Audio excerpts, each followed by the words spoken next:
Mirë mbrëma dhe mirë se vini në konferencën si të luftohen ndikimet e dëmshme nga jashtë. Kjo konferencë po mbahet në ditën ndërkombëtare për verifikimin e fakteve dhe po organizohet nga rrjeti Ballkanik Perëndimor ulëmtuese BIRN-it, nga Internews Kosova dhe nga FindBug. Jemi këtu në një kinema alternative në mes të Prishtinës edhe kemi audiencë në sallë, për dallim për herave tjera që jemi mësuar me fol vetëm online, më në fund po ja shohim në fundin Covidit dhe kemi participant verifikues të ndryshëm të lajmeve, kemi gazetar, ekspert mediatik, ekspert të teknologjisë me cilët do të diskutojmë për këtë temë kaq të rëndësishme. E tash po du m'ju kallëzu pak histori. Para disa viteve, në një konferencë të ngjashme si kjo sot, jo në Kosovë, por në Argentinë, dikon mbi 100 verifikues të lajmeve, gazetar, mblodhen edhe dashtën me shënu jo ditën e rrenave, por ditën e së vërtetës. Edhe ata vendosen që një ditë mas 1 prillit dhe e gjithë java pas do të shënohet si ditë të së vërtetës. Për që atë, vazhdoj edhe u quajt dita e fact-checkerave apo verifikuesve të fakteve. Për këtë arsye, ne sot jemi mbledh këtu me verifikues më të mirë të fakteve nga Ballkani. Pse nga Ballkani? Ballkani është një ndër zonat më të rrezikuara nga lajmet e rreme. Tradicionalisht, kjo zonë është synuar me u ndiku nga të gjithë, nga Rusia, nga Turqia, nga Kina, si dhe rryma tjera të ndryshme. Rrenat të cilat janë prodhuar në Ballkan kanë ditë edhe me përfundu në tragjedi edhe me pagu me luftra. Mësimet nga e kaluara kanë kriju një komunitet të gazetarëve që janë përbetu që s'kan me leju afatgjatë me lanë rrenat me ekzistu pa i verifiku ose pa jau zbulu propagandën e cila shpërndahet. Për që ato jemi mbledh këtu me verifikues më të mëdhej të fakteve në Ballkan, të cilët janë Tijana, Cvjeticanin prej rreme.ba nga Bosna dhe Hercegovina, e cila është antare e bordit të IFCN-it, rrjetit ndërkombëtar të certifikuesve. Ivan Angelovski, redaktor hulumtues i rajonal i BIRN-it, si dhe producent i CBC Kanadës. Filip Stojanovskit, drejtori i Metamorphosis, që është fact-checker apo verifikues i lajmeve i Maqedonisë Veriore. Filip Stojanovski, drejtor i Metamorphosis, verifikues i certifikuar i lajmeve në Maqedoninë Veriore. Dhe Kreshnik Gashin nga Krypometri, i cili po ashtu është verifikuesi i certifikuar i Kosovës, pjesë e IFCN-it apo rrjetit ndërkombëtar të certifikuesve. Debatin do ta moderoj kolegja ime Besa Luci, ndërsa unë do të ulem këtu në audiencë dhe të mësoj nga përvoja e kolegëve të mi. Ta ndjekim. Në mënyrë që me diskutu më detajisht rreth asaj se si dhe deri në çfarë mase lajmet e rrejshme, por edhe desinformimi kanë gjetur hapësirë në shoqëritë tona, mendoj që fillimisht është e rëndësishme po ashtu që të përcaktojmë edhe kontekstin politik dhe ekonomik në të cilin është i vendosur spektri mediatik në Kosovë. Dhe kjo është ajo me çka kisha pas dëshirë me fillu diskutimin e sotëm, kështu që tani do të kaloj tek Tijana. Tijana, I would like to begin with you with the first question, so I will be doing the questions in English and just briefly mention that I think the political and economic also context are very important to define when we're talking about disinformation and fake news. And I think it's safe to say that across the region, in varying degrees, elements such as state capture, state control of the media, generally weak independent press, and also financial insecurity have all contributed toward the context in which fake news and disinformation have augmented, but also in which foreign influences have also been able to promote their own narratives and interests. So could you please open it up and describe a bit what do you see are the key political and economic conditions that enable promoters and producers of fake news and disinformation in the Western Balkans? think you mapped them out very well, because these are the two main influences. One is the economic one, and that is this combination of the media markets being not that strong. So we don't have societies that have like a very high standard of living, so people don't purchase news. So there's a lot of this attitude that news should come free. And this is something that kind of leaves the media in a not very great position when it comes to financial sustainability. That's one aspect of it. Another aspect of it is this combination of how the internet and the social media and the new advertising models have combined to influence the way that the media market works now. And it works by incentivizing basically, well, pretty much the lowest common denominator. So what's going to give you eyeballs, as it's called now, and clicks and views, and at the same time those, like, you know, AdSense and similar services counters, is mostly sensationalism, is mostly clickbaiting people into your platforms, and this, of course, degrades the quality of journalism in a very significant way. And then when you count in the political influences, we don't have stable, developed, strong democracies. We don't have like flourishing public spheres. We don't have thriving public discourse that would kind of foster the creation of quality content and you know, investigative journalism, etc.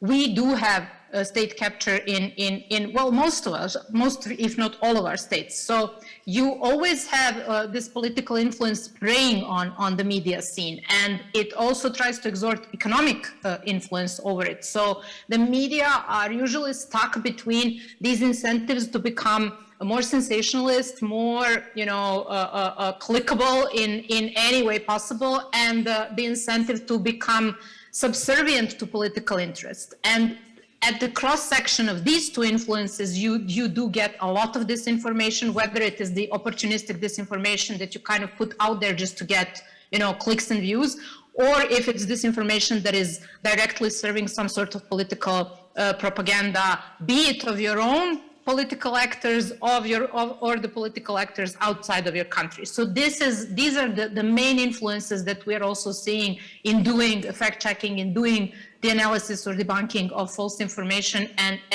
they are very embedded into the structure and the political and societal and economic circumstances that we live in, and that's why they're so hard to tackle. And when you add to that all the things that were mentioned in the previous panel, such as, you know, this like traditions of propaganda that we have and the low level of media and information literacy, you get what we are living with today as a media environment.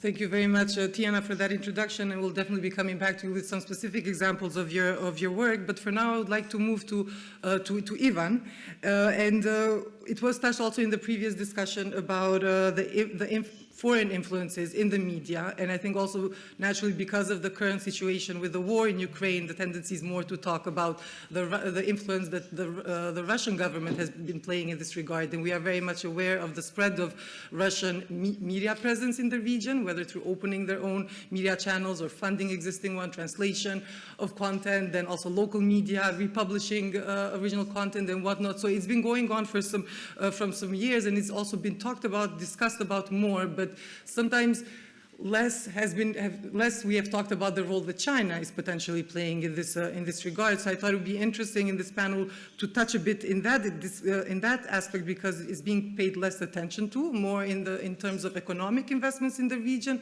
But could you explain what is the presence of Russia in that regard, and also specifically to the media? Can we expect increased influence or potential funding of disinformation in that regard from China? Yeah, so you know, we did BIRN did a comprehensive map of Chinese funded projects in the region, and yes, of course, the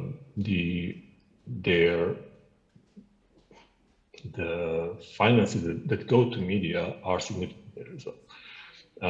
But the main reason we got into that project is to kind of distinct truth from facts, facts from fiction.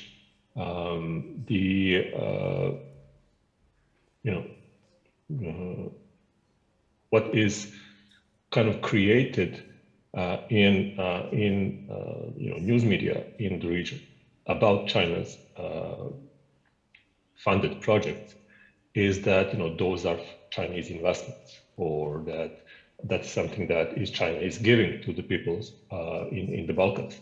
But when you get into what is really happening, you see that those are Chinese funded projects, but not in the end people in the Balkans are going to pay for it. That goes into what the kind of essence of misinformation. You get this one kind of small, imprecise formulation, and then it snowballs into a complete parallel reality. And it's clear with the Russian influence in the Balkan media, because what started in the 90s, for example, in Serbia, yesterday you got the results where the president of Serbia himself said that it's obvious that the war in Ukraine has made a significant influence on the results, because the pro-Russian political parties in Serbia get so much more support than ever before. And that's not something that started with the war in Ukraine. That started in the 90s, and it kind of goes into that you have to fight misinformation on every day, on every level, and you need to try to debunk and to be as precise as you can in your reporting, and that's basically the best way to fight. Maybe I would just want to quickly connect here, Ivan, so I don't lose the track with a follow-up question to you, because maybe to also make a bit this difference between debunking, let's say, information on the day-to-day reporting of media outlets, but then there's also, I think, the issue of how do we debunk larger narratives which have a root in these attempts of historical revisionism. Because if we are talking about the legacy of the 90s, that the 90s has played in regard to propaganda and disinformation, a large part is that. It's how do we make sure that we are countering also historical revisionism, because without doing that, it opens up larger, let's say, fertile grounds for other information to build upon it. So then we have layers of problematic, let's say, narratives of propaganda combined with disinformation, also in societies where there's generally lack of public trust in institutions and just dissatisfaction, let's say, with a larger social and economic perspective. So how do you see the role of professionals in this regard, and to what extent have these campaigns or these efforts been happening at different in different places where they're needed? Yeah, I don't have an answer to that, unfortunately. Reporters can do what reporters should do, and that's report the truth. Now we have this whole army of fact checkers that is trying to kind of debunk every piece of information, and that's what they should do. But in the end, it's as some previous panelists have said, it's a personal choice of each person whether they will continue to trust the fake news for their own reasons, or they are going to try to understand what really is going on.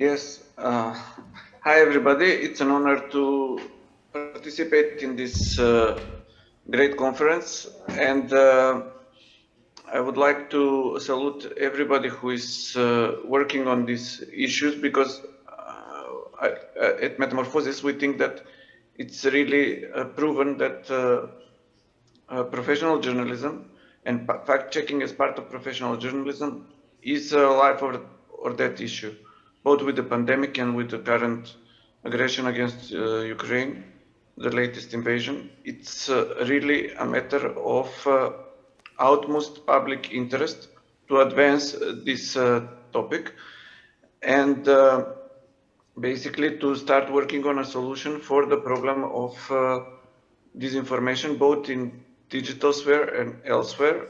And everybody is aware that digital tools enable spread of disinformation in a manner that is similar to how they enable the spread of information. Internet was conceived as an academic network first. Its goal was to spread knowledge.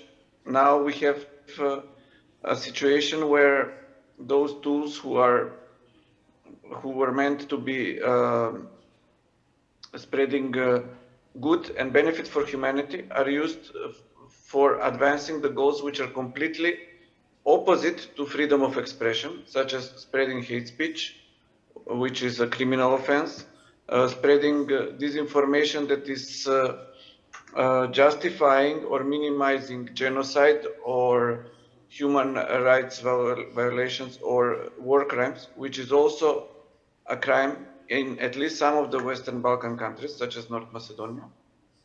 And the overall aspect of disinformation spreading seems to be very much related to how the whole media sphere is functioning, and which was very, I cannot add anything to what Tijana said in this regard, as an because we can see both from our activity in North Macedonia through various anti-disinformation and fact-checking projects, and also with our regional activity that connects the work of several fact-checking and other think tanking, other organizations supported by the Kingdom of the Netherlands, that this is really the situation that Tijana described. What we can see is that already existing disinformation networks, both those who have been created by political parties, especially by right-wing populist political parties, which are active in the region and consist of media companies which are related to the parties, troll or bot, so-called bot networks, or armies controlling a vast amount of fake and double and triple profiles by different operatives, and for whom, at least in North Macedonia, we have some indications that were created with support or at least capacity building activities by Russian operatives going as far back as 2015. These are the networks that are the main platforms for spreading disinformation also. So they would repurpose from either spreading disinformation and politically biased content in order to influence local political events such as elections or local elections or national, to at the same time catering to the existing or preconceived notions and preconceptions or bias of the target audience of these political actors, who are often very much extremist oriented, either left or right, as a way to deepen the divisions within the countries. And from what we have at the moment is that it's basically now a common knowledge in fact-checking communities that those networks that were anti-vaxxers a few weeks ago all became pro-Putinist in the next few, after the start of the latest invasion in the war that started in 2014. This is also one of the often mentioned notions that the war started on February 24th. No, it started in 2014.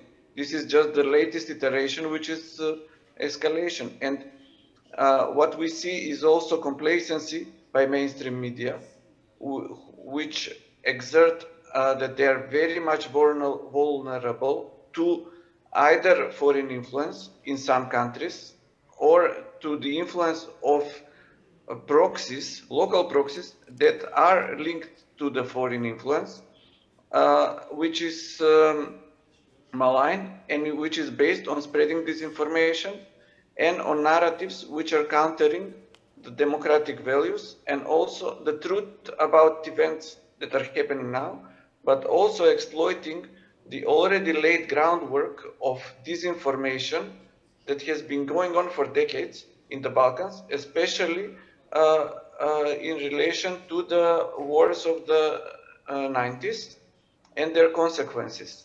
So these all factors are combining their power in order to mislead, I would say, vast portions of the population in the Western Balkan countries and also beyond, as we can see from the internet, in order to serve the purpose of the current foreign malign influence, which is dominant, which is the Russian one. However, this complicated situation is related also to the conditions on the ground, especially because the main driver for vulnerability is that our societies are highly polarized along various lines, and therefore it is very important to consider the local conditions and also to consider the preconceptions that are present within the community, if I may say so, which is fighting disinformation in order to be more effective. For instance, we must be very careful of not to pathologize the problem of disinformation, because we often use metaphors like infodemic, which are akin to medical conditions and stuff like that. We need to take a step back and realize what are the systemic issues that are fueling this problem, but also what we can see is that it is very important to realize that that the people who are part of these societies are also aware of the problem, and to make them allies in the fight for the truth. We have recently made a survey in North Macedonia, and are on a national level sample, and we have about 83% of the respondents saying that they are aware that disinformation is a problem and that they require or they think that the government should do something about it. This is also an issue that has been relevant to the journalist community, because in most of the countries of Western Balkans, there has been this small drop of quality of protection of human rights in the last few decades, and there are very few examples in which the quality has increased. For instance, like in North Macedonia. Nevertheless, this is related to the first and foremost to the relation of authority towards journalism and to transparency, openness, and dedication to working on achieving the joint European integration. So we have very different conditions in all the Western Balkan countries. We can see from open negation of the European incentive for sanctions to perfect, let's say, alignment with EU and NATO goals in some other countries. And but even within the countries where the official policy is aligned with the European Union line, we have strong forces of opposition and of basically different types of networks that are trying to undermine trust in the system, either for political or other gain. And this all has to be taken into account in order to basically find an approach that would be most suitable for the Western Balkans. And this is my short answer to your long question, or vice versa. Yes, thank you, Filip. We'll definitely be coming back to some of the issues you raised, and especially in terms of how do we combat that information. I'm going to switch to Kreshnik. Kreshnik do të vazhdoj në shqip, edhe mendoj që diçka që është diçka e rëndësishme që e tha edhe Filipin, që përderisa ndoshta ka gjëra të përbashkëta që i kanë vendet e rajonit, normalisht se secili vend po ashtu i ka dhe specifikat e saj. Kështu që sipas teje ku janë ngjashmëritë dhe dallimet kur është fjala për shkaqet, motivet ekonomike dhe politike mbrapa dezinformimit në Kosovë, edhe cilat janë platformat Kosovë ku përmes cilave lajmet dezinformuata le të themi, apo edhe lajmet e rrejshme më së shumti shpërndahen. Faleminderit Besa, edhe faleminderit gjithë këtu. E para që kisha dashur me e konstatuar është fakti që ne do të me konstatu një gjendje e cila është bukur e ndotër dhe bukur e rrezikshme për shoqërinë tonë, për shkak se mrim me konstatu disa lloje të influencave dhe disa lloje të burimeve të prodhimit të informacioneve të rrejshme, të cilat kanë disa qëllime në vendin tonë. Normalisht qëllimi i parë është ndryshimi i kalumes historike dhe ndryshimi i një identitetit që ne kemi kriju, ndoshta si kamp ose si shoqërinë prej të kalumës, edhe analizat na tregojnë që kemi pas bukur tentativa të tilla për mu promovu modele të tjera të jetesës, se po ashtu me u tentu, me u ndryshu historia jonë dhe kalumja historike, e cila normalisht ka një burim të financimit dhe duhet me identifiku ato shumë më mirë. Elementi tjetër është influenca e cila na vije prej jashtë vendit, sidomos prej burimeve dhe çarçeve, të cilat vinë kryesisht prej të financuar prej Rusisë, të cilat qëllim kryesore kanë krijimin e ndjenjes së pasigurisë në vendin tonë, në krizat ndërretnike dhe në problemet të cilat tentojnë me përhap panik në vendin tonë, sidomos për çështjen e sigurisë. Mos harrojmë se jemi njëri prej vendeve që mas fundi kemi kalu luftën dhe qytetarët e traumatizuar gjithmonë kanë qenë në panik në momentet kur vihen përballë situatave të frikës prej luftës ose prej ndaj konflikti tjetër. Elementi tjetër që mundem me grumbullu pak më mirë është ai i influencës së brendshme, pra i asaj që suportohet prej partive politike, po ashtu edhe prej bizneseve të caktuara të cilat janë në vendin tonë, e këto mund me qenë pak më konkret në identifikimin edhe në thjesht denoncimin e këtyre lajmeve. Në Kosovë nuk duhet me lënë pa e kalu faktin që kemi pas tendenca qoftë partive politike, qoftë për njerëzve që punojnë në partitë politike, që të prodhojnë lajme të rrejshme për kundërshtarët e tyre politike dhe në këtë mënyrë me e marrë pushtetin në vendin tonë. Po karakteri tjetër dhe problemi tjetër është ai ekonomik, ku vrejmë një numër të madh të informacioneve të cilat prodhohen me qëllim për me dëmtu kredibilitetin e një biznesi ose një biznesi tjetër, edhe këto zakonisht kanë ardhur në dëm kryesisht të prodhuesve vendor, që kanë qenë të pa përkrahur dhe të pamundësi për me mujt me prodhu kundër narrativa të cilat kishin me mujt me i denoncu lajme të rrejshme. Kemi pas qindra lajme të cilat denoncojnë gjëja cilësinë e produkteve vendore, të cilat janë të certifikuara ngjashëm me produktet të cilat i importojnë prej vendeve tjera, dhe kjo na tregon që kemi një përpos sulmit historik, përpos sulmit i cili tenton me na ndryshu rendin politik e të sigurisë, kemi edhe sulmin ekonomik që na vije prej bizneseve të cilat janë prej jashtit. Normalisht nuk duhet me harru faktin që në vendin ton kemi pas një farë forme nismën e parë ose ndoshta mbështetjen e parë për prodhuesit e lajmeve të rreshme kemi pas direkt prej fondeve publike dhe prej fondeve të shtetit. Ne kemi publikuar disa ulëmtime të mëdha të cilat kanë treguar që parat të mëdha të ndërmarrjeve publike në Kosovë, po ashtu parat të institucioneve qeveritare kanë shkuar në llogaritë të portaleve të cilat kanë prodhuar informacione të rreshme ose të cilat kanë prodhuar propaganda politike.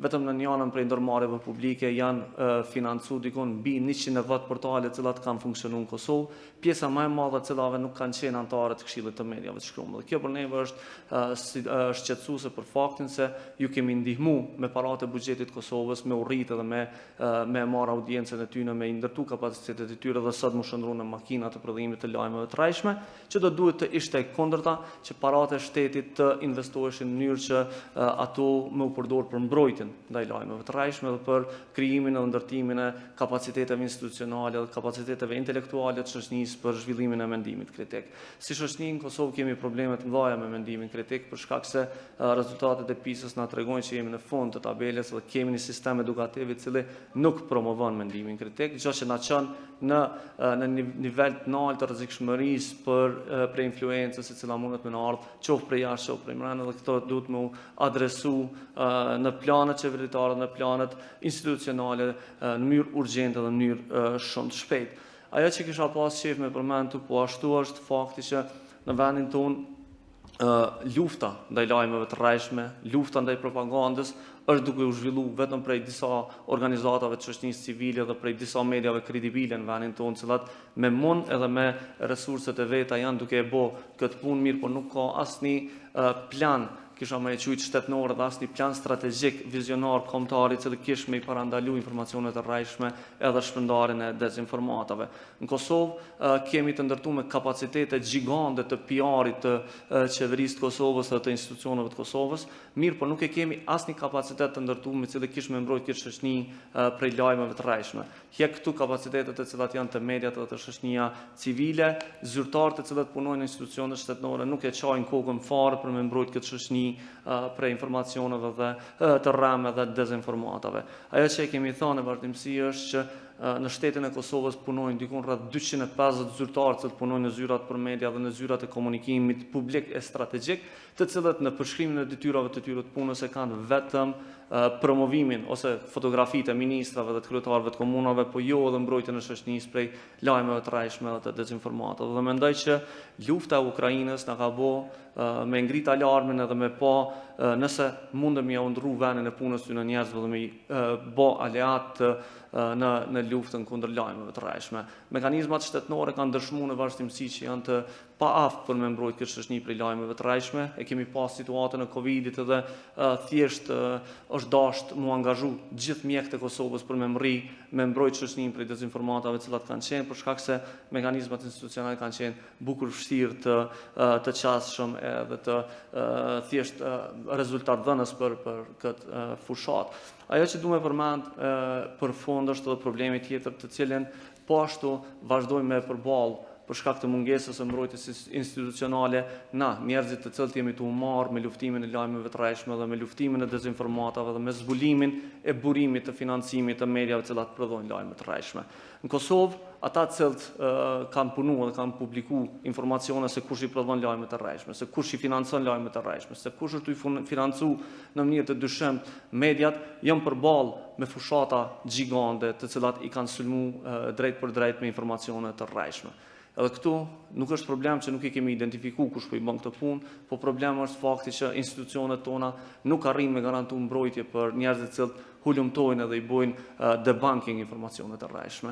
Thjesht shumë lehtë mundën edhe fact checkers ose edhe vërtetues të fakteve, edhe hulumtues, edhe gazetarë profesionistë që me shumë mund janë të e kryej punën e vet, me u shndru në viktima dhe në cak të lajmeve të rreshme.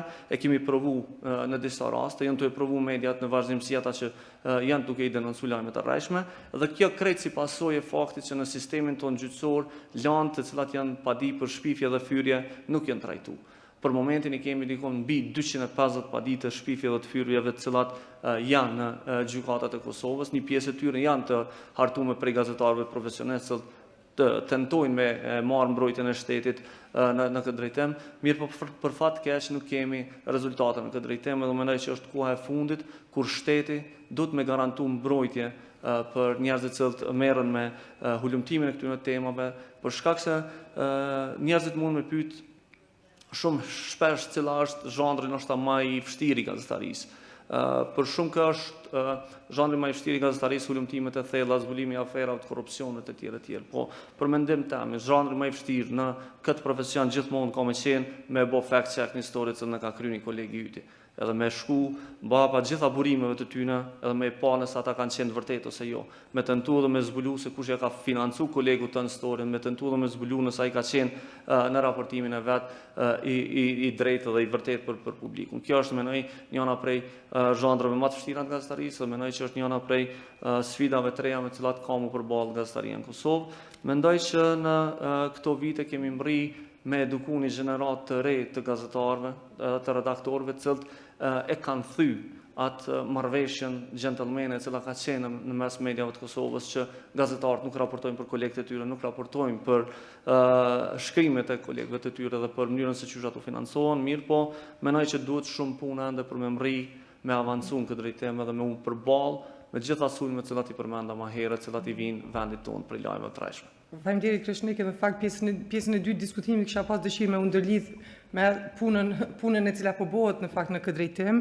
And Tijana, I would like to connect with you in this regard because I think that all of you have different experiences in your different line of work with regard to fact checking. And I think what I wanted to specifically ask you is something that, when we're usually talking about media literacy and the importance of also teaching citizens to be able themselves to discern between what is professional journalism, what is disinformation, misinformation, what is fake news, and all the different categories where all the problematic communication fits in. And we try to work with being at a place where as a society we have critical capacities in society basically for citizens to do them by themselves. So could you share what has been your experience with your organization, with Raskin Kavanje? And specifically, how do you go about, let's say, raising awareness in that regard in society at large, bearing into account that public trust in the media has been in decline, bearing in mind that there is large extent of skepticism towards all actors in our society, because when you don't have trust, that social contract is broken. So how do you, and also bearing in mind that besides the fact that there's state-controlled media, there's also media that are politically affiliated, the space for independent journalism has become smaller. How do you navigate all of this in your work? Well, that's a lot of very hard questions, but it's also something that Kreshnik said that I wanted to kind of follow up on, and you gave me a segue to do that as well.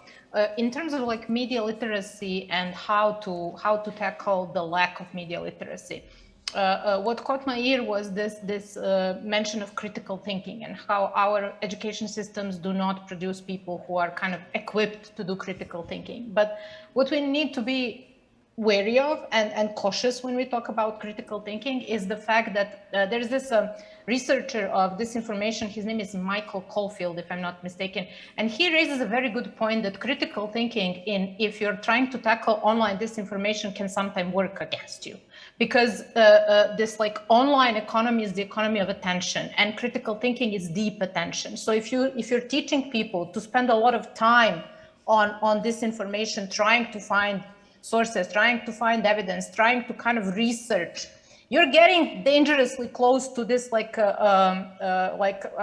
the English word for that? Like a slogan of conspiracy theories that is do your own research.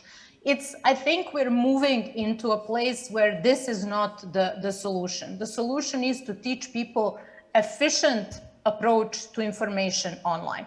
And this means, because it's moving online, if not for the elderly generations, that definitely for ours and younger. So what I think the policies should be focused on, and what we try to focus on in our work, in the way that we try to do information and media literacy, is give very practical, very efficient, fast tools and approaches to people who are kind of getting their information more and more from online sources, which are very fast, which are very eye-catching, which are very kind of designed to capture your attention. And their interest is to keep your attention as long as they can on their website, on their application, etc. So what we try to do, for example, with a little handbook that we created about fact-checking is to give this was primarily made for young journalists, people who are entering journalism or are still in journalism school, etc. And this is something that, like, these are things that you can do in under a minute, or things that you can do in under 5 minutes. And this can maybe not be an entire investigation. It cannot be an entire, fact-checking research done, but it can give you a pretty strong idea of whether what you're looking into is credible information or something that you should just discard. Because there's a lot of information sources out there. And one of the primary things in information literacy today is learning to establish which ones are credible and which ones are not credible. And this is something that is very helpful in navigating this very complex world that you just described. Because there is not enough time. And it's very unrealistic to expect people to use, I don't know, an hour or two of their daily schedule to research the news that they consume. This is not, this is not sustainable, and it's not going to happen. And if you can, make a habit out of contacting fact checkers when something seems suspicious, that is lovely. We love when people send us things, but it's also not very realistic that someone is going to do this every day for the rest of their lives. So teaching people how to be smart about navigating information landscape, how to be efficient, how to be fast is super important. And critical thinking, if you kind of isolate it as a term, can sometimes be counterintuitive when it comes to that. So I think that this is something that we need to keep in mind, and this is that when we're developing these policies that we're trying to use to kind of fill the gaps that we do have in our education systems. And of course, the PISA scores are super indicative of how well we're faring when it comes to these contemporary skills. But we do need to think about the fact that this world is constantly changing. Like the handbook that we made 3 years ago is outdated today because the social media platforms have changed and the way that they report things have changed. And now they have new partnerships with fact checkers, and some have new, ways that you can check something or verify something. So in my mind, the best approach to this is that there needs to be a bond established between the policymakers, between the institutions, and between the people who are on the front lines of this fight against disinformation. And these would be fact checkers and media analysts and quality media sources, etc. And something like the pandemic and the infodemic that Filip mentioned, I have no problem with that term. I think that's something that's kind of a good tool to quickly communicate what happened to the world, really, not just the Balkans in the past 2.5 years. So when something like that happens, the best thing that you can have is an early warning system in place where someone who does this information could have come to, I don't know, health authorities 2 years ago and say, listen, what's going to happen now is you're going to have an explosion of anti-vaccination activism, or whatever you want to call it, online. Because we know what these people do and we know how these networks function, and we can expect them to flourish now, which is exactly what happened. We wrote about that in a research that we did last year. And the end of this research was huge warning signs saying, listen, this is probably what's going to happen. We have vaccines now, and they're going to be trashed by these people who kind of build their careers and their YouTube channels and their, Facebook pages on peddling this information to people who find them credible. And that's exactly what happened. And I think that this is something that has very strongly influenced the fact that we have very low vaccination rates, immunization rates in this region compared to, a lot of the rest of Europe.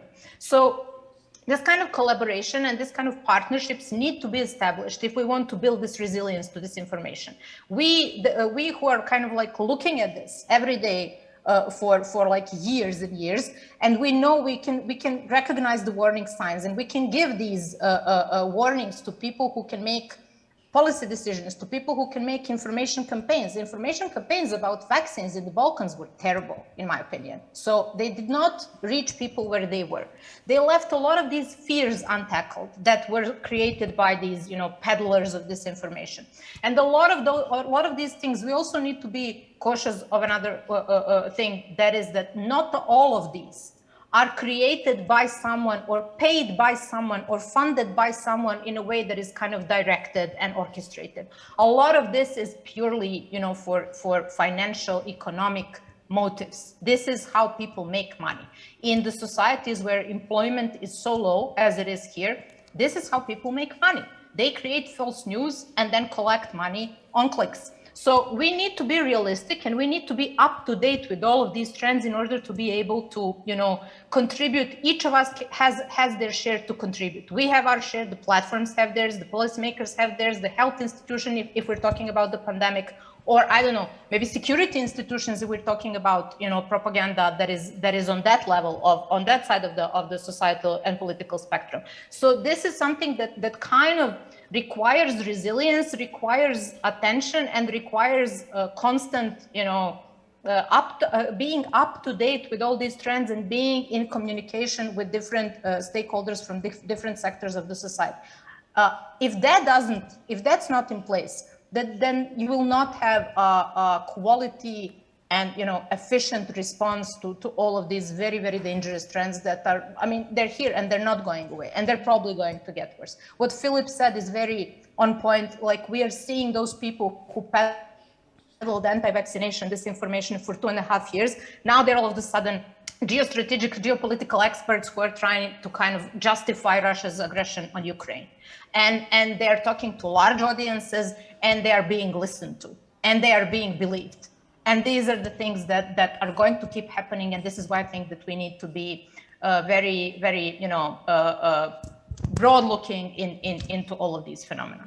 I would just like to follow up quickly on this with you, Tijana, and then I'm going to use it to also connect to Ivan. But I think one thing that you mentioned now, and I think Kreshnik also as well earlier, putting emphasis on also the need of a stronger state response. And you were talking specifically about the cooperation that needs to happen between institutions, policymakers, media professionals, and whatnot. But what do we do in situations when a lot of times some of the more problematic narratives or disinformation or political attacks, political attempts, slander, defamation are actually coming from institutions themselves? Yeah. We have that case in Serbia, we have that case in Bosnia, in Republika Srpska in Bosnia and Herzegovina, it's been in Montenegro. So how to tackle that part of it, and what else can then people like yourselves or ourselves as professionals also do?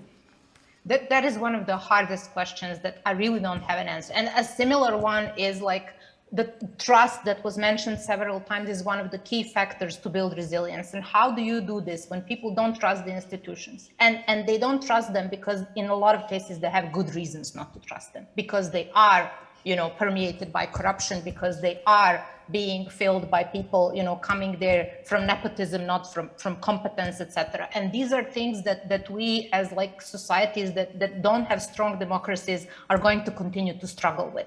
In my mind, I think the best thing that you can do is try to find niches in these systems where you do have, I do believe that we have a lot of public servants who are really dedicated to the work that they do, despite of the fact that the entire system is not built in a great way. So if you have public servants who really do care about informing people about the dangers of not getting vaccinated or not wearing a mask, etc., if you can, try to cooperate with them. It doesn't have to be a political position that you're talking to. It can be a public servant position that you're talking to. Unfortunately, I think in a lot of cases, this is the best that we can do in the systems that we have. Because yes, if you have a political system that is built on propaganda, that kind of thrives on disinformation, you cannot expect them to be interested in that type of cooperation.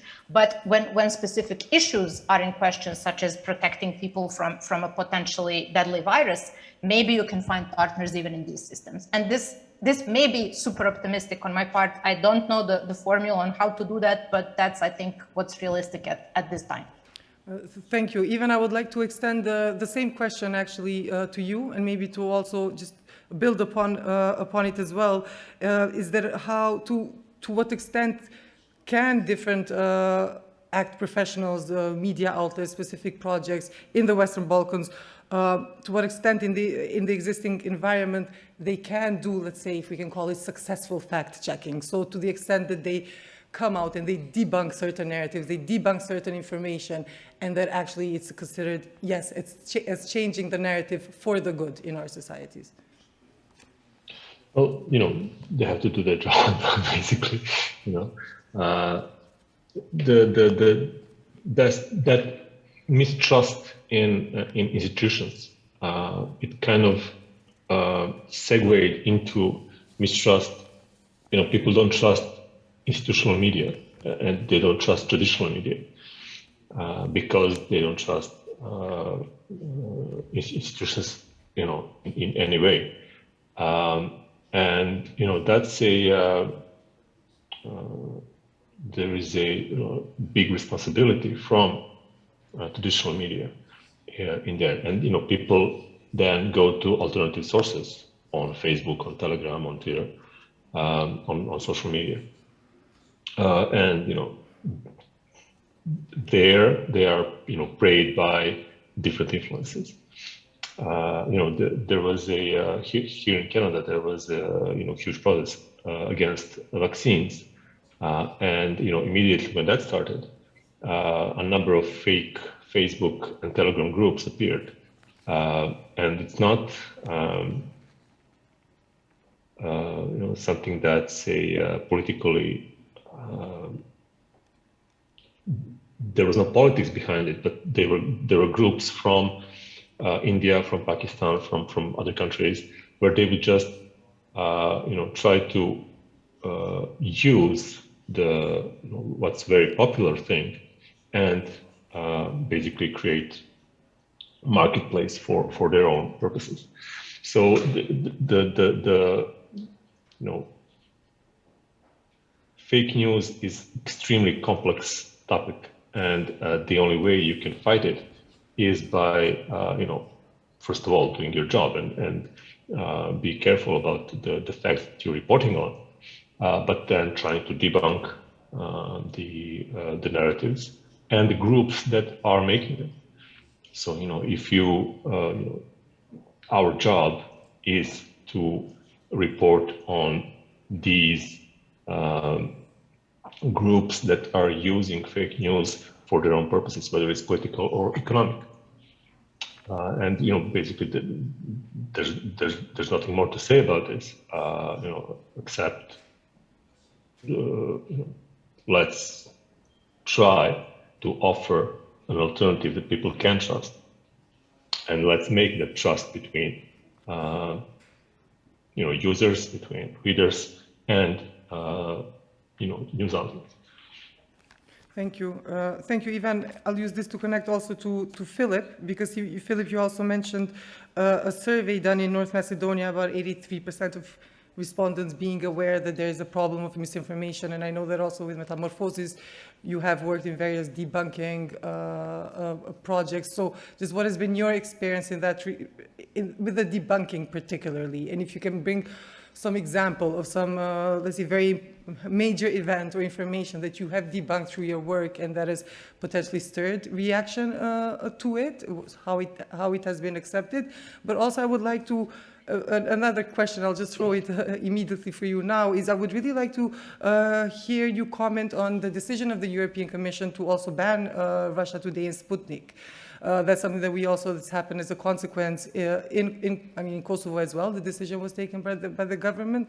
But how do you see that decision, basically, with regard to whether precedents, potentially, let's say, dangerous precedents can be created as well? Because yes, on one hand, you want to, in a time like this, to have some control, over, let's say, over clear propaganda, but at the same time, when you have institutions starting to ban media, that's also entering other uncharted territories. So if you can comment on both these two issues. Okay, yes, both issues are very important. So I'll try to mix my... I have to first note something that is peculiar to North Macedonia, and that is that we have a little bit different situation than in many of the other Western Balkan countries, not many, but in our northern neighbor, which is in complete contrast, like you said, in Serbia and in parts of Bosnia and Montenegro, we have very strong political forces in power, which are basically not really willing not expressing political will, to put it mildly, to deal with the problem of disinformation. But on the other hand, in North Macedonia, what we have is a government which is actually coming from a background of the movement against populistic dictatorship that we, and they one of their basic tenets was that they would perform a reform of the media sphere legislation in line with European standards, because in order to become candidates or members of European Union, North Macedonia was obliged to fulfill certain reform priorities, which included the reforms of the media sector. And moreover, the government in 2019 issued an action plan for decisive action against spreading of disinformation. So it was a policy document that basically outlined several important issues that the government considered a very, how can I say, priority in dealing with this problem. And I don't think that I haven't heard that this issue has been raised at such a level in the other Western Balkans countries, but it should be a part of a policy effort where the institutions, in partnership with the media and civil society organization, will create instruments to both counter disinformation and to strengthen media literacy, to strengthen basically the resilience of society. This is related to deep reforms, not only in the media sector, but also in the education sector, because resilience to disinformation by the researchers who are researching it, like there is a media literacy index published by Open Society Institute in Sofia on the European level. It's basically half of the big chunk of that index is results of the PISA tests. So the quality of education at this moment of the high school kids. And this is used as an indicator for the compound index. So it is really necessary for the state institutions to take part in the process. And what we have in North Macedonia is that even though the government has enacted this plan, which was conceived as a live document, a document which would be used and updated over time, it has not really managed to fulfill all the tenets within the document, even though some of them were quite advanced. It required restructuring of their apparatus within the government for public relations, security measures enabling higher control of access to certain content and to certain officials and so on. But what is needed and should be used as a model for within the Western Balkans, in our opinion, based on the Metamorphosis experience, is that further policymaking should be raised at even possibly at much higher level by creating a national strategy for fighting disinformation or for media literacy, which are interconnected, and based on an inclusive participation of all stakeholders. And this should be based on a discussion with the media and with the civil society on how to support the production of anti-disinformation content or social media content, but also how to counter the foreign influences without jeopardizing the freedom of expression. And to come to your question, North Macedonia has also, the government has issued a recommendation to the private cable companies or media distribution companies, which were distributing Russia Today, to cease to discontinue the distribution, and this was at the level of recommendation. the companies agreed, some earlier, some later, but there was no, how can I say, government measure that was with a legal power of enforcement in this regard. And this was done both in line with the European, to be in line with the European Union policies as a candidate for membership and as a member of NATO. But what we, North Macedonian law and the constitution is very strict in the sense of banning censorship. So by the constitution is forbidding any form of censorship. So this has to be done in a manner that would demonstrably show that it's in a public interest. There has been not much further debate about this particular issue and about the general manner in which to counter disinformation at the state level.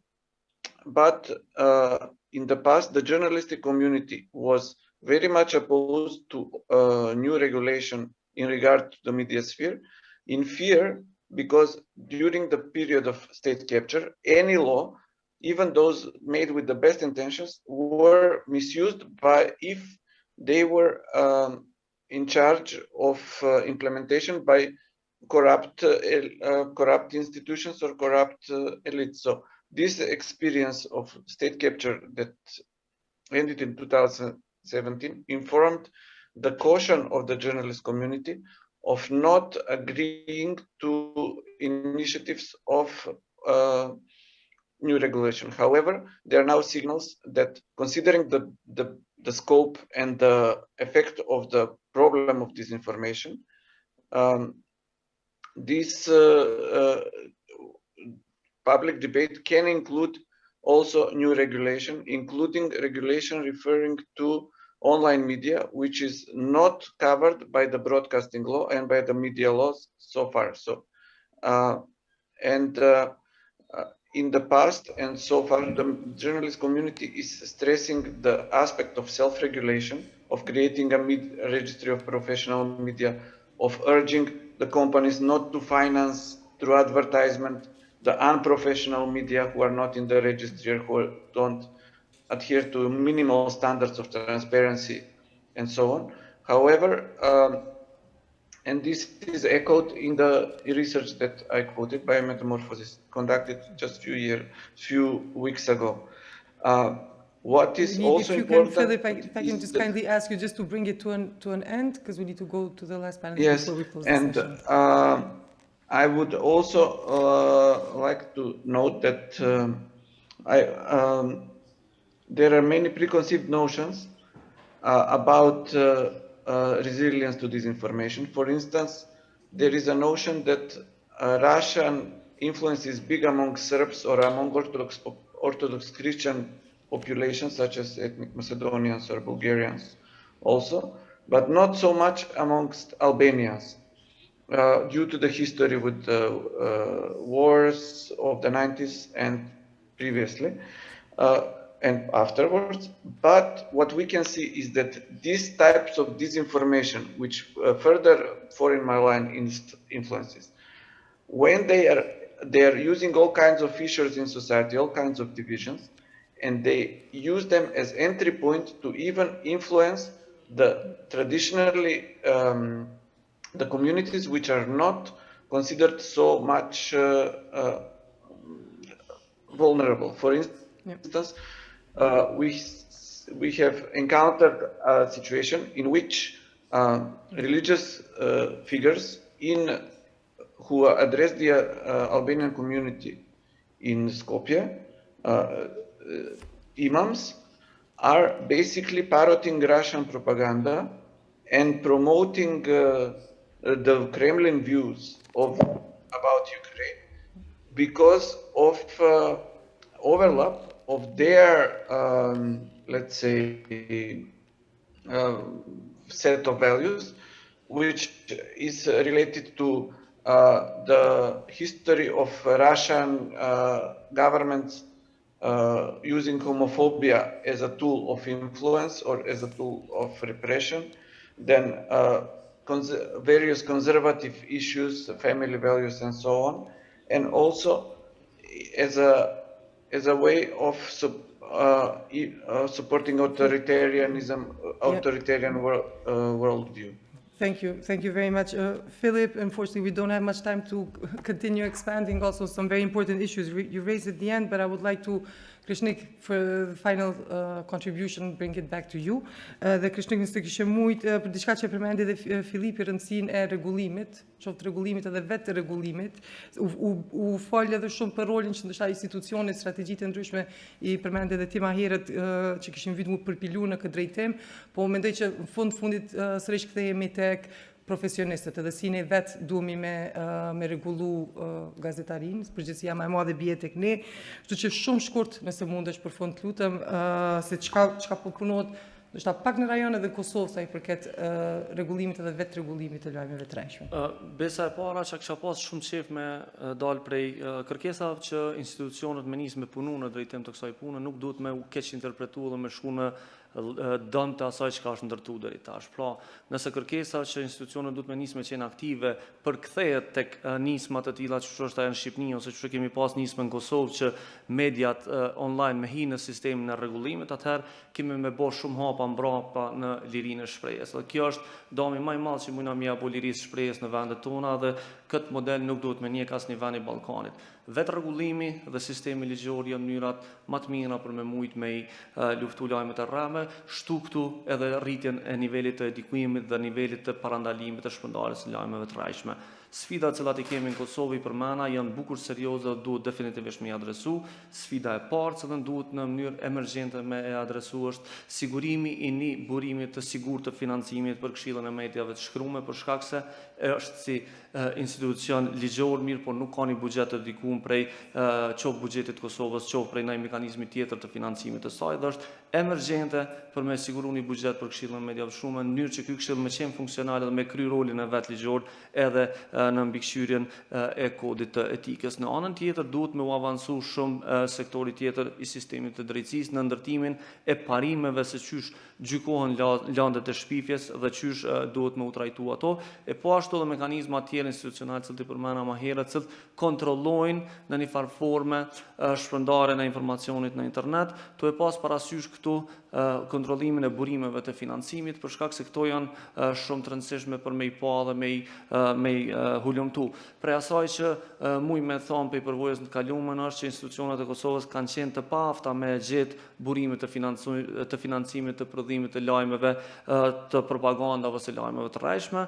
Vetëm këtu duhet me kujtu faktin që institucionet e Kosovës nuk kanë vëri me gjetë në asnjë moment se kush i ka financu promovimin e propagandës e cila ka kriju një përkrahje përgjegjësisë në vendin tonë dhe shkumin e luftëtarëve të huaj në zonat e luftës, edhe tu e pas këtë përvojë, tu e di sa shumë kanë pas kapacitete me kry këtë punë, nuk kanë rrimi që burimet e financimit, atëherë mendoj që duhet me u punu shumë në këtë drejtim, në mënyrë që portalet mos me u shndru në mekanizma të shpërlamjes parave ose në mekanizma të cilët financohen prej mjeteve të dyshemta, e po ashtu me adresu çështjen e artikullit të sponsorizuar që kemi për momentin të pambulum në legjislacionin e Kosovës, për shkak se mediat online mundën me marrë pare për informacionet edhe mos me identifiku ato si materialet të pagume. Në anën tjetër, në ligjin e shpifjes dhe të fëmijës këtë çështje nuk adresohet, ndërsa në kodin e etikës e KMSHK-s adresohet, mirë po nuk ka mekanizmat sankcionit. Pra, thjesht është mbet në nivelin e vullnetit të portaleve me identifiku nëse një material është i sponsorizuar ose jo. Në anën tjetër, nuk ka një mekanizëm ligjor i cili kërkon këtë punë me botë të dukur edhe si informacion për qytetarin. Normalisht sfida tjera, cilat kisha pas qef mi përmend këtu, është mënyra se qysh njerëzit që të punojnë në fact-checking ose në debunking me mri ma shumë audiencë, në mi përdor kanalet dhe me kriju aleanca midis mediave cilat i shpërndajnë të gjeturat e cilat i kanë kry fact-checkerat, do të me u punu shumë në edukimin e studentëve të ri dhe gazetarëve të ri në metodologjitë e reja të fact-checking dhe metodologjitë e reja të verifikimit të fakteve. Nuk është që nuk janë të njohura ora mirë, po duhet me punu shumë, e po ashtu më kthy fokusi i investimit të mediave, pra mediat me pas qëllim investimi në prodhimin e lajmeve të sakta dhe të sigurta të cilat i kam. Për momentin jemi të ndërtu një platformë pilot e cila synon me përdor inteligjencën artificiale në identifikimin e lajmeve të rrejshme, që ka me qenë një tool i ri për gazetarët e Kosovës. Shpresoj me lancu në muajin e ardhshëm dhe m'ju thonë qasja tek disa gazetarë, dhe kjo platformë ka me ndihmu deri në një moment gazetarë që me identifiku ma letë lajme të rrejshme. Normalisht, procesi identifikimit lajme të rrejshme gjithmonë don një faktor njeri me pas, ende s'kam rri asnjë teknologji me automatizu, dhe po shpresojmë që në të ardhmen me mjalon edhe kompjuterit një pjesë punës me bo. Faleminderit shumë Kreshnik, Filip, Ivan edhe Tijana, të gjithëve për kontributin në këtë diskutim, dhe po ashtu e di që ka dhe bashkëpunime të shumta që ndodhin edhe në nivel rajonal ndërmjet jush në fact checking, dhe që është diçka e nevojshme dhe domosdoshme, sepse lajmet e rreme nuk janë diçka që prodhohen brenda kufive shtetëror, kufi që janë artificial, po nuk prodhohen vetëm aty dhe mbesin brenda shteteve, po normalisht shkojnë përtej dhe ndikojnë atë se si e njohim njëri tjetrin në rajone dhe se si i kuptojmë ngjarjet rreth nesh. E ndoqët debatin që u zhvillu si pjesë e fushatës ndërkombëtare për ditën e së vërtetës që mbahet në javën pas ditës së rrenave. Kaq kishim për sonte, vazhdoni me na shkruan Kallxo.com deri në emisionin e radhës. Mirëmbëjtje.